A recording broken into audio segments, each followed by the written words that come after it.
नमस्कार दोस्तों, स्वागत है आपका स्पोर्ट्स टिल से में एक बार फिर से। और आज हम बात करने वाले हैं 57वें मैच की, जो कि खेला गया सनराइजर्स हैदराबाद और लखनऊ सुपर जायंट्स के बीच में। भाई, इस मैच में सनराइजर्स हैदराबाद ने यह बता दिया है कि असली सुपर जायंट कौन है, रनों का देवता कौन है, या कौन मारेगा रन, या सबसे फास्ट चेज कौन कर सकता है।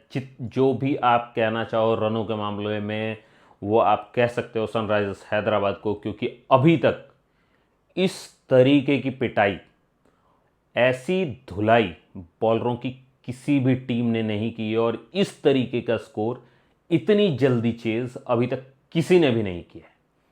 अब अगर मैच की बात करें तो लखनऊ सुपर जायंट्स ने पहले बैटिंग करते हुए बनाए 165 रन, जीतने के लिए चाहिए थे 166 रन, और सामने वाली टीम ने, सनराइजर्स हैदराबाद ने, मारे 167 रन। 167 रन मारना बड़ी बात नहीं है, मारे उन्होंने 9.4 ओवर में। अब आप समझ सकते हो कि माहौल क्या होगा। मतलब ऐसा लग रहा था कि जल्दी निपटाओ और घर जाओ।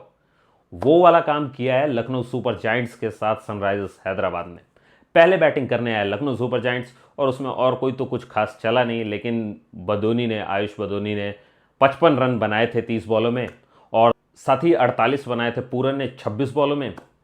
और उसके बाद जो मैंने लास्ट में, जो आयुष बदोनी ने 50 बनाई थी और मैंने उनका सेलिब्रेशन देखा था, वो फिस्ट दिखाते हुए, आह, ऐसा लग नहीं रहा था कि आज उन लोगों के साथ ये होने वाला है। जब उन्होंने फिस्ट दिखाया तो भाई, मतलब जिस तरीके से लखनऊ सुपर जायंट्स स्ट्रगल कर रहे थे, जैसे ही भुवी ने बॉलिंग की थी कि 4 ओवर में 12 रन दे करके 2 विकेट ले लिए। 4 ओवर में 12 रन दे करके 2 विकेट, मतलब देख के मुझे ऐसा लग रहा था कि यार, अगर कोई 4 ओवर में 12 रन दे रहा है, 3 के एवरेज से रन दे रहा है, तो आप यही समझ सकते हो कि भाई ये तो बॉलिंग पिच है। ठीक है, बिगड़ भी जाएगी अगर सेकेंड इनिंग में, तो कितनी बिगड़ जाएगी, कुछ तो आएगा, कहीं तो रुकेंगे। भाई, जब दूसरी इनिंग शुरू हुई और जो पिटाई होना शुरू हुई, रुकने का नाम ही नहीं ले रही थी। ट्रेविस हेड भी उसी स्पीड से मार रहे हैं, दूसरी तरफ अभिषेक शर्मा भी उसी स्पीड से मार रहे हैं। दोनों, मतलब ऐसा लग रहा था कि कुछ किसी बात की जल्दी है। कमेंटेटर खुद भी कह रहे थे कि भाई 20 ओवर का मैच है, 10 का थोड़े ही है कि अभी निपटाओ और घर जाओ। और उसी हिसाब से दोनों ने पिटाई की। भाई, एक बार को तो 50 हो जाने के बाद मैं सोच रहा था कि 50 दोनों की हो गई है, क्या पता एक थोड़ा रुक जाए, दूसरे को सेंचुरी भी बना दें। लेकिन नहीं, दोनों पार्टनर ने आपस में डिसाइड कर रखा था कि भाई सेंचुरी वेंचुरी से मतलब नहीं है, जल्दी जल्दी रन बनाओ, जल्दी जल्दी घर जाओ, खाना वाना खाओ, मौज वौज करो, पार्टी करो। तो उन्होंने उसी तरीके से इस गेम को निपटाया है।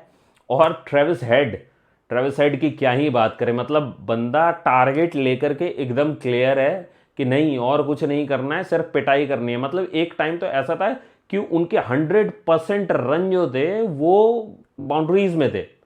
सिंगल डबल तो वो ले ही नहीं रहते, मतलब पावर प्ले तक कोई सिंगल डबल नहीं था कम से कम उनके पास। उसके बाद ही जाकर के उन्होंने सिंगल डबल भी लिया है, और उस तरीके से खेला है उन्होंने मैच को। मतलब सिंगल डबल लेने की जिम्मेदारी डाल दी है सामने वाले पे कि भाई तुझे करना है रोटेट तो कर ले, मैं तो डायरेक्ट मार रहा हूं। और सामने वाला प्लेयर भी ऐसा ही है कि सिंगल डबल तो गलती से ही कुछ मिस हुआ तो ही ले रहा था, वो भी लगातार, मतलब साथ के साथ ही मारा। बाद में अभिषेक ने इंटरव्यू में भी बताया कि भाई हम दोनों की तो आपस में बॉन्डिंग ऐसी ही है। मतलब पहले तो खाली वो वाली बात थी कि वर्ल्ड कप में देखा था और उस तरीके से सोच रहे थे, लेकिन अब जब से हम मिले हैं साथ में, और जो जो बॉन्डिंग बनी है, उसके हिसाब से हमारी इनिंग ऐसी ही होने वाली है। उन्होंने क्लियर कर दिया है कि भाई दोनों में कोई भी रुके या जाए, मतलब ये लोग ऐसे ही बैटिंग करने वाले हैं। और जिस स्पीड से रन मारे हैं ना भाई, मतलब मैं 150 पे कह देता हूँ। यहाँ आईपीएल का स्टैंडर्ड ये है कि भाई कोई 40 बॉल में 60 बना रहा है या 60 बॉल में 100 बना रहा है, तो हम उसकी तारीफ कर देते हैं कि भाई ये अच्छा खेलने वाला बंदा है, ऐसा है। अगला 300 के स्ट्राइक रेट पे मार रहा है रन। मतलब कहीं कहीं तो कंट्रोल करोगे भाई, कहीं कुछ तो छोड़ोगे सामने, लेकिन इज्जत तो छोड़ दो उसकी। लेकिन भाई 2 कैच आप कह सकते हो कि मिस हुए हैं अभिषेक शर्मा के, लेकिन उसके अलावा जितना क्लीन मारा है ना, कि सेकंड टीयर थर्ड टीयर में बॉल मार रहे हैं, उस तरीके से मार करके जिताया। मतलब एकदम ही, जिसने भी देखा है ना, 10 ओवर तक गेम खत्म, जो जो वसूल करना था सब वसूल कर डाला 10 ओवर में ही। तो मुझे तो बहुत मज़ा आया। अगर आपको भी मज़ा आया है तो लाइक कीजिए इस वीडियो को, सब्सक्राइब कीजिए मेरे चैनल को, और साथ ही कमेंट कीजिए कि किस चीज़ में मज़ा आया। मुझे तो ये देख करके और ज़्यादा मज़ा आया कि इस बार अंपायर के लिए कुछ छोड़ा ही नहीं दोनों प्लेयर्स ने। दोनों ने उस तरीके से खेला है कि गेम में अंपायर वैसा कोई डिसीजन ना दे दे कि किसी को भेज दे, सीधे दोनों ने बगैर विकेट गवाए 9.4 ओवर्स में, 9.4 ओवर में 9 ओवर और 4 बॉलों में मैच खत्म कर दिया। मतलब आप समझ सकते हो कि किस तरीके का चला होगा मैच। क्या धुआंधार बैटिंग हो रही थी, मतलब हर ओवर में ऐसा लग रहा था कि बस इनका इरादा वही है जैसे लास्ट टाइम इन्होंने किया था कि 6 ओवर में 125 मार दिए थे, उसी तरीके से इस बार भी 6 ओवर में 107 109 इन्होंने मार ही दिए थे। और मुझे तो लग रहा था और पहले खत्म करेंगे ये मैच, लेकिन वो नहीं हुआ है। लेकिन फिर भी 10 ओवर कंप्लीट होने के पहले मैच जीत लिया इन्होंने। भाई अमेजिंग, मुझे तो सच में बहुत मजा आया। ऐसी ही बैटिंग होनी चाहिए। अगर T20 कोई देखने आता है तो ये देखने आता है। बाकी की टीमों के लिए ये एग्जाम्पल होना चाहिए। केकेआर तो फॉलो कर रही है, उसके अलावा कोई ये चीज़ फॉलो कर ही नहीं पा रहा है।